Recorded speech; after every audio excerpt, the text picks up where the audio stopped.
સી.આર. પટેલે કહ્યું હતું કે રૂમાલ રાખ્યો છે, ગમે તે સમયે તે ભારતીય જનતા પાર્ટીમાં આવી શકે છે.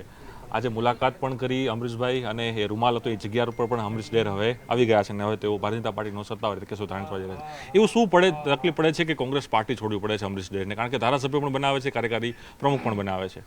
મારો ને તમારો ભારત દેશ સોનાની ચીડિયા કહેવાય છે. આ દેશની અંદર એકતા છે, પણ આ દેશની અંદર વિવિધતામાં એકતા છે.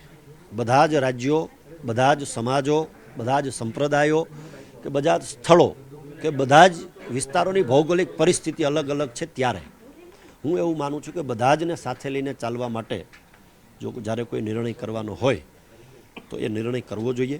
પણ એક બે બાબતોની અંદર કોંગ્રેસ પક્ષે જ્યારે મહત્ત્વની બાબતોમાં એની અવગણના જે કરી એ સંદર્ભે ક્યાંક ને ક્યાંક દુઃખ લાગ્યું હતું અને કદાચ એટલા માટે જ પાર્ટી અત્યારે છોડવા જઈ રહ્યો છું. હું આપને અમરીશભાઈ, એ કઈ વાત એ કે દુઃખ લાગે છે એને શા માટે કે અમરીશ ડેર આવડો એક મજબૂત નેતા, આહિર સમાજનો સૌથી મોટો નેતા, એ પાર્ટી છોડે છે?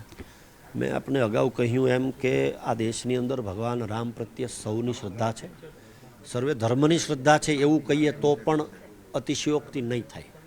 અને આવા મુદ્દાઓ જ્યારે આટલા વર્ષો પછી સોલ્વ થયા હોય, માન્ય ન્યાયાલય દ્વારા થયા હોય, અને અપીલ કરતા જે ઓપોઝિશન હતા એમણે પણ એમને જ્યારે સ્વીકાર્યું હોય અને ત્યાં જ્યારે ભવ્ય મંદિર થયું હોય ને એનું ઇન્વિટેશન મળે ને એમાં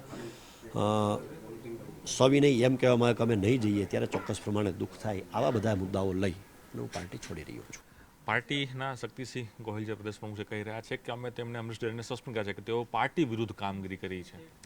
પાર્ટી વિરુદ્ધ કામગીરી કરવાનો કોઈ પ્રશ્ન એટલા માટે નથી કે રાજ્યસભાની ચૂંટણીઓ હોય, વિધાનસભાની ચૂંટણીઓ હોય, મેં ખૂબ કામ કર્યું છે. અને જો મેં એવું કાંઈ કર્યું હોય તો મને પાર્ટીએ કાર્યકારી અધ્યક્ષ પદે શરૂ ન રાખ્યો હોય. પણ હું એવું માનું છું કે એમણે એની રીતે કંઈક અર્થઘટન કરીને કર્યો હશે. પણ આદરણીય પાટીલ સાહેબની મુલાકાત મારા ઘરે મારા પરિવાર સાથે થયા પછી, મારા મિત્રો સાથે થયા પછી મેં પાર્ટી છોડો નિર્ણય કરી અને આદરણીય રાષ્ટ્રીય અધ્યક્ષશ્રીને પણ મેં મારું રાજીનામું મોકલ્યું છે. કારણ કે મને જવાબદારી જે પાર્ટીમાં જે છે એ કાર્યકારી અધ્યક્ષની છે ને મને કાર્યકારી અધ્યક્ષની જવાબદારી જે છે એ એઆઈસીસી તરફથી મળેલી છે. એટલે મેં એઆઈસીસીમાં મારું રાજીનામું ઘણી કલાકો પહેલાં મેં મોકલી આપેલું છે. આપણે એ પણ વાત કરી કે હું પ્રજાની સેવા કરતો રહીશ, એટલે રાજુલા વિધાનસભાના ધારાસભા તરીકે વિધાનસભામાં અમરીશ ડેર જોવા મળશે. જરૂરી નથી કે સેવા કરવા માટે કોઈ પદ હોય તો જ સેવા થાય. હું 1 વર્ષથી વિધાનસભાની ચૂંટણી હાર્યો છું અને વિધાનસભામાં કાર્યરત નથી. તેમ છતાં પણ હું ફ્રિકવન્ટલી લોકશાહીનું સૌથી મોટું મંદિર જે વિધાનસભા કહેવાય છે, જે સચિવાલય જે કહેવાય છે, ત્યાં હું રાજ્યના, મારા વિસ્તારના અને લોકોના પ્રશ્નો માટે સતત ગયો છું. એટલે પદ હોય કે ન હોય, પણ માણસનો જે સ્વભાવ છે, માણસની જે કાર્યશૈલી, કાર્યપદ્ધતિ જે છે જનતા જનાર્દન વચ્ચે રહેવાની, એ હું કરતો આવ્યો છું. હજી આગામી સમયમાં પદ મળે કે ન મળે હું એ શરૂ રાખવાનો છું. અત્યાર સુધી ઘટના એવી બની છે અમરીશભાઈ કે અનેક જે નેતાઓ હોય છે તે કંઈક પદ માટે, કંઈક જવાબદારી માટે, સ્થાન મળે, ધારાસભા મળે, નિગમો મળે, એના માટે જતા હોય છે. તો અમરીશ ડેરને શું ઈચ્છા છે? પદ માટે કે સત્તા માટે જો જવું હોત તો 2022ની વિધાનસભાની ચૂંટણી, અને આ બધા જ એના સાક્ષી છો કે આદરણીય પાટીલ સાહેબ આટલી બધી વાર બોલ્યા પછી અને યોગ્ય માન મોભા સાથે યોગ્ય પદ આપવાની વાત હતી, છતાં પણ મેં છોડ્યું નથી.